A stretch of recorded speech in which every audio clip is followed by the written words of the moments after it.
Welcome to another episode of Tunay na Buhay at Walang Halong Chismis. Pero syempre minsan, masarap din naman na makapag-chismis ng life. And of course, joining me tonight, ang aking kachika at ang king of chismias is of course ang aking kachika at kagossip late at night bago kami matulog, Mr. Cheese Escudero. Hindi lang bago matulog, bago sa lahat. Bago sa lahat, bagong lahat, welcome to an episode of Adulting/Chismis on Heartworld.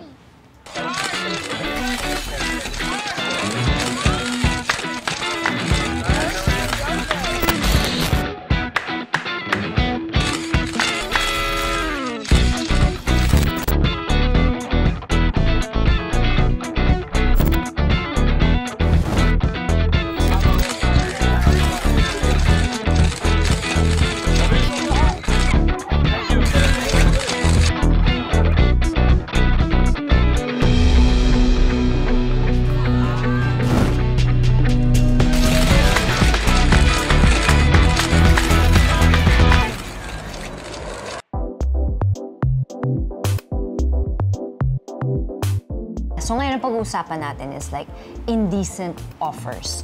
Siyempre sa Ay, grabe, ilang beses na. Sa mundo namin, medyo, I grew up knowing this, pero may na-experience pa ako. I think very, very slight experience, pero feeling ko dahil alam nila na hindi naman ako yung type, hindi naman sila tumodo. Kunwari meron akong kaibigan, o ako ang in-offeran kung single ako, how do you think is the best way to deny that offer? What do you mean deny that? No, kasi some people, no, kunwari ako yun. May pinagdadaanan yung pamilya ko or what. Ayoko, hindi ko kaya. Eh kung ayaw mo, sabihin mo ayaw mo. Kung gusto mo, sabihin mo gusto mo. Malay mo, pogi. O, gusto mo. Eh, paano kung hindi? Eh, lalong hindi. Eh, di lalong hindi. It's a matter of saying what you want and don't want. Pero pag nangulit siyang, stalking na yun. Merong krimen, merong batas laban sa stalking. Sa industry ako, medyo common siya. Pero for me, ang thoughts ko naman dyan wala akong judgment kasi sa ganyan Hindi mo kasi alam talaga kung anong pinagdadaanan ng tao na yun. Hindi mo rin alam siguro yung feeling kapag ikaw mismo yung nandun at kailangan mong kumapit sa patalim. Hindi ko alam kung paano magre-react doon. Okay. Ayun na yung statement ko. Hindi pa nangyari sa akin yun. Okay.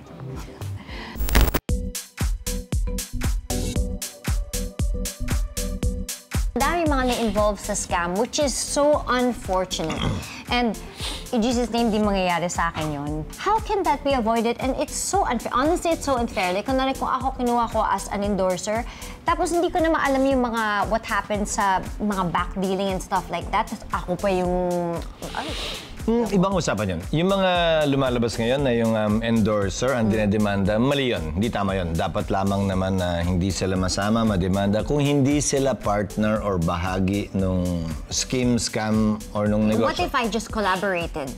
That's a separate deal, right? Again, pag hindi ka partner, hindi ka kasosyo, hindi ka bahagi ng negosyo, endorser ka lang, binayaran ka para doon, at hindi shares of stock ng kumpanya ang binayad sa'yo na magiging kasosyo ka na, hindi ka dapat damay. Paano kung tumakbo na yung pinaka-may-ari? Yun ang ginagawa ngayon. Yun ang madalas natin nakikita ngayon na dinedemanda yung endorser dahil hindi kilala yung may-ari, hindi kilala yung mga tunay na may-ari ng kumpanya, ang kilala lang yung nag-endorse.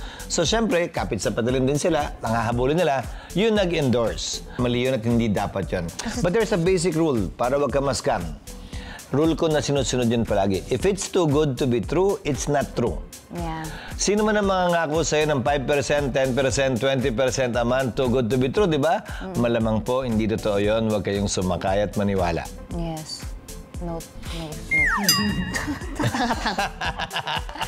In a more poetic way, mag-plant muna kayo ng seeds at lagyan nyo ng tubig, lagyan nyo ng sun, and eventually, it's harvest time.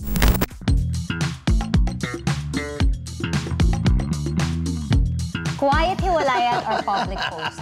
Ako, totoo lang, medyo may ugali ako na when it's done, it's done. No, for me, a basic rule should be, kung ma-social media ka at ginawa mong public yung relasyon mo, asawa mo man o girlfriend o boyfriend, kung naghiwalay kayo, may obligasyon ka, nang sabihin din sa publiko yun. At some point. Pero kung pribado yung buhay mo, hindi mo sinocial media, isinantabi mo yun sa politika ang buhay mo, sa showbiz na buhay mo, edi pwede mo ring panatilihing pribado yun. But I have a question. Ako kasi, pinpublic kita eh.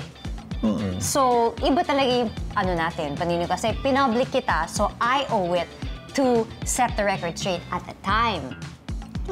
Kaya, kumuha pa ako ng lawyer. I gave you a choice. I said, you go, I won't. Right?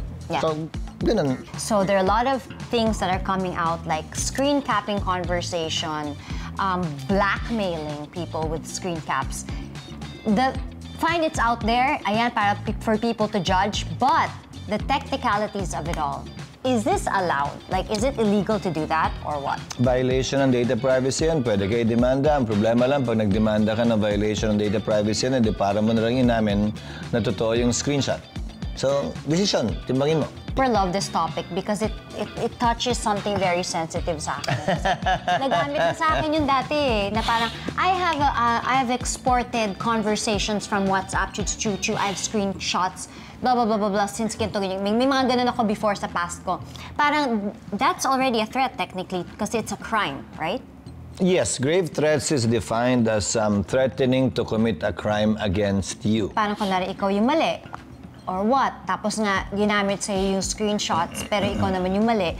And then parang, yung perception task, bakit ka magdidemanda ng iba kung ikaw naman yung mali? Walang kinalaman kung mali o tama ang ginawa mo, kung mali o tama yung nakalagay sa screenshot. Ang pinaparusahan doon yung paglabag nga ng privacy mo. May isang Supreme Court decision na nagsabi, yung screenshots pwedeng gamitin sa isang criminal case bilang patunay o bilang ebidensya laban o pabor sa isang akusado. Yun lamang yung exemption. Ayon sa korte, pero wala sa batas yun. Question. Voice recording. That's also Same. same. Pag sumulat ka sa akin, sino may-ari nun? Ikaw o ako? Ay, ang galing ng tanong mo ah. Sulat ko eh. Pero binigay ko din sa'yo. Share tayo. At pag sumulat ka, di ba ang may-ari nun, yung sinulatan mo. Okay. You can't post that. Again, you can't post that. I can. Yes. But I can't. Technically, akin na yun. So, Technically, akin na yun. Pero, ba't ko naman ayaw na i-post mo? Binigay mo nga sa akin. So, ano naman problema nun? just to cap off all of this that we're talking about, this is life. And just a reminder ha, life is not perfect. Your clothes can be, but your life isn't perfect. So, I don't believe in cancel culture because if we're gonna start canceling each other, then I can easily point the finger at you too because did you sin? Did you do this? Labas niyo yung mga group chats niyo and let's see if you won't be judged as well. So it's sometimes you have to also kind of balance it and wag tayo masyadong cruel kasi lahat tayo may pinagdadaanan, lahat tayo hindi perfecto. Yun lang yung point ko. Nung panahon kasi namin, I was born in 1969. Wala naman social media, so lahat ng kalokohan at katarantaduhang ginawa namin nung bata kami, there's no record of it. Ngayon kasi ang hilig ng mga tao mag-post sa social media ng mga pribado nilang buhay, ng ginagawa nila, pag kumakain sila, pag nakainom sila, pag lasing sila, pag malungkot sila, pag galit sila. Na later on, pagsisisihan nila na bakit ko ba ginawa yun, bakit ko ba sinabi yun. Di ba? Just keep that in mind, na ang social media is a repository. Kung may library noon at encyclopedia, ngayon, social media na yun.